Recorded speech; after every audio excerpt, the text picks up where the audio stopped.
Ал эми азыркы кезек биздин куудул жигитибиз Амды Кадырматовда.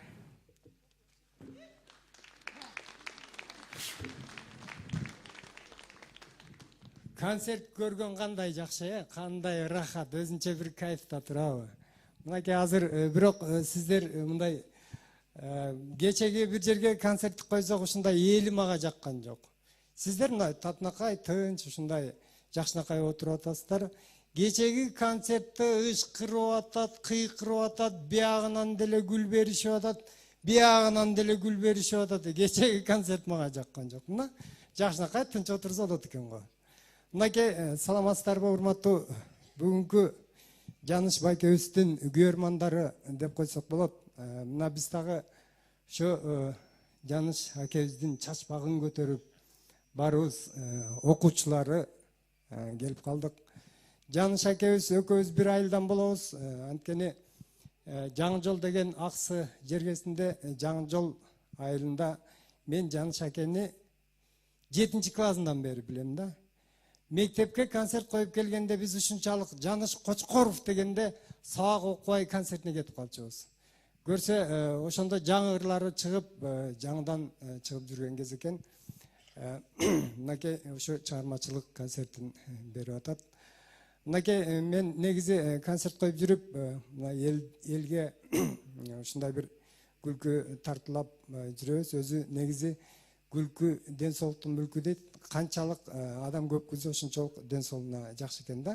Бирок күлкүнүн түрлөрү болот экен. Ар ким ар түрлүчө күлөт экен. Кээ бирлер күлсө ушундай мындай берилип күлөт да. Ушундай берилип күлөт, оозун арандай ачып ушундай берилип күлөт. А кээ бирлер күлсө мындай тизесин чаап күлөт да. Тизесин чаап, өзүнчө бир мындай адат болуп калат да. Кээ бирлер күлөт, ийини менен күлгөндөр болот. А кээ бирлер күлөт, ушундай бирөөнү түртүп күлөт. Оозун жаап күлгөндөр болот.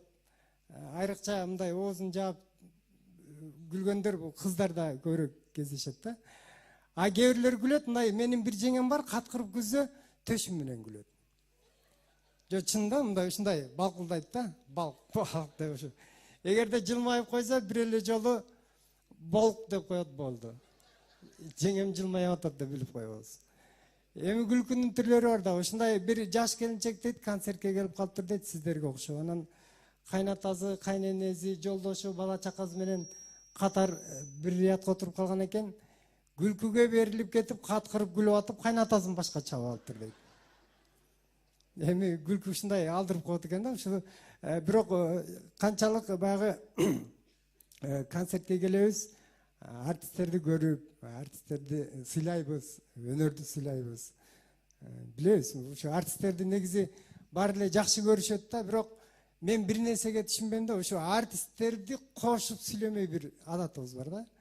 Мисалга бир тойдо бирөө ичип, бир түнкүзүн ичип, анан бир чатак чыгарып, тарелкаларды талкалап, мушташып, анан эптеп жаткызып, анан эртең менен соолуккандан кийин багына айтабыз, ай, сен ичип алгандан кийин кыпкызыл артист турбайсыңбы эле?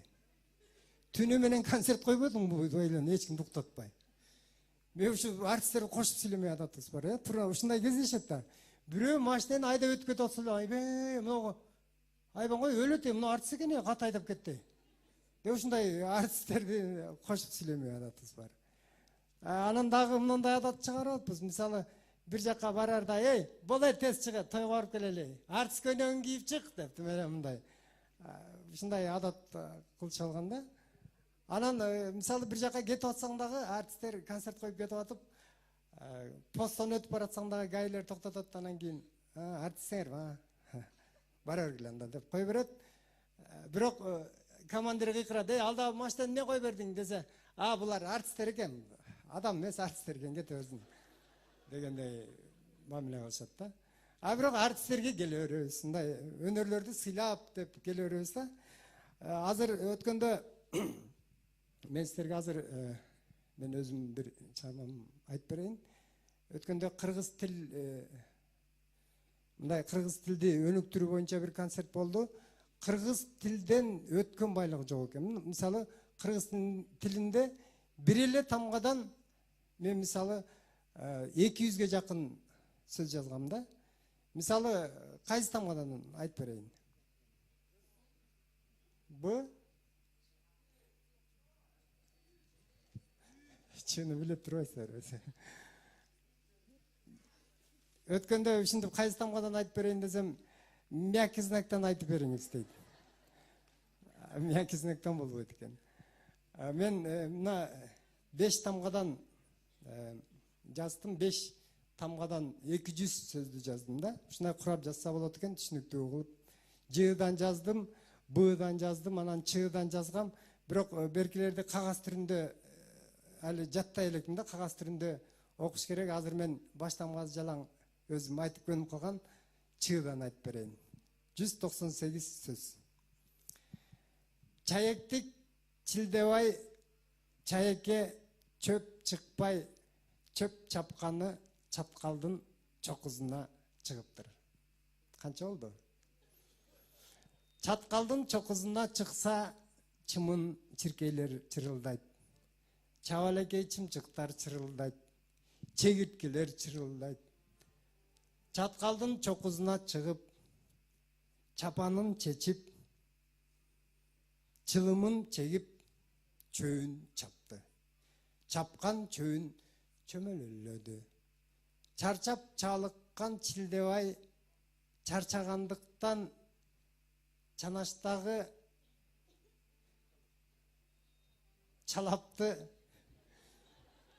чайкап, чайкап, чайкап, чайкап, чайкап, чайкап, чалып, чалып, чук, чалып, чалып, чайкап, чайкап, чип,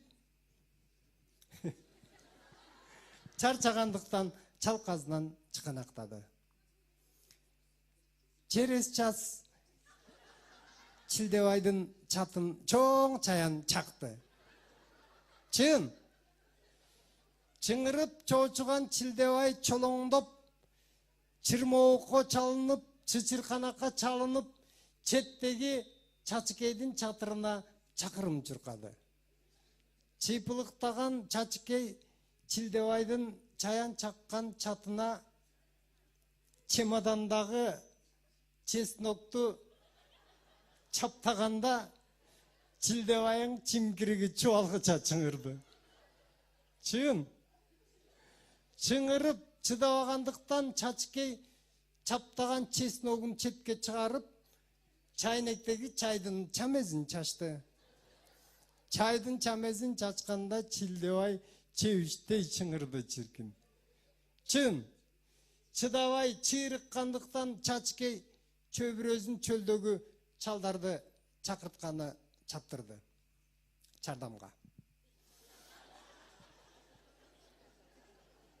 Чөбүрөзү чөлдөгү чалдарды чакырбай, чайканадагы чужой чалдарды чакырыптыр. Чумо. Чын.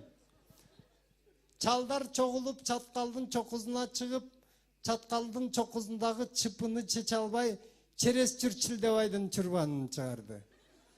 Чалдардын чоңу чынарбай, чачкей чачкан чайдын чамезин чатындагы чертип, четке чыгарып, чалкандын чөткей чачыгын чаптады. Чилдебайың чыңырган. Чын. Чын-чынында чилдебай чернобылец. Чини чекист. Чуркоодон чемпион.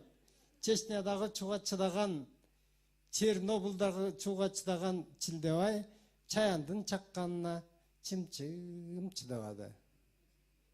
Чоң рахмат.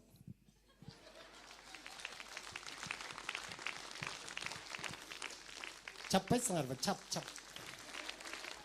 Чыда. Рахмат. Эми өткөндө мен ушул чыгармамды Жамбул Камчиев деген куудул акебиз ушул башка жактарга концерт коюп жүргөн экен. Мен барып, андан кийин мен барып концерт койсом айтышып атпайбы? Бул Жамбул Камчиев айтып кеткен деп баардыгы жаттап алыптыр. Андан кийин Жамбул Камчиевди сотко бердим эле. Ал концерт коюп төлөп атат азыр. Биз азыр ошентип акча таап калганбыз да, бири-бирибиз сотко берип.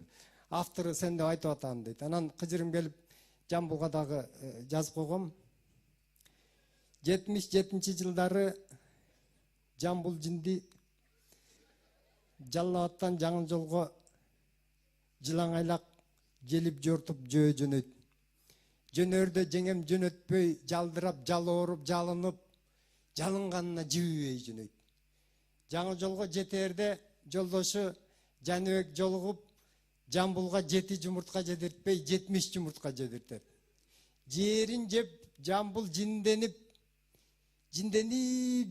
жолдун жээгиндеги жаңгактын жалбырактарын жулуп жеп, жийгендин жалбырагын жеп, жолдун жээгиндеги жардан жыгылып, жамбашы жарылып, жынсызы жыртылып, жүндөрү жулунуп, жарда жарадарланып жатса, жардагы жандыктар жөргөмүш, жылан, жок желим, желмогуз, жарганат, жөжө, жылкы, жардагы жандыктар Жамбулдун жамбашын жестоки жегенге жөнөштү. Жамбул жамбашын жандыктарга жизнь жедирген жок. Жанталашып, жөрмөлөп жолго жетерде, жолдун жээгинде жүгөрүдө жумуштап жүргөн женщиналар Жамбулга жардамга жөнөштү. Женщиналардын жетекчиси Жупара Жакыповна Жамбулду жалап эмес, Жамбулду жакшылап,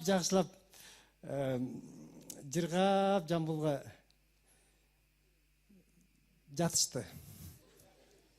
Рахмат, аягы эми мындай болгон эмес, бүт элек болчу.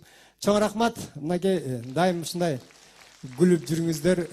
Күлкү ден соолуктун мүлкү дейт. Дайым ушундай күлкүгө жетсин. Анда концерт улана берсин. Чоң рахмат. Чоң рахмат сага дагы. Кара көлдүн чоң куудул жигити.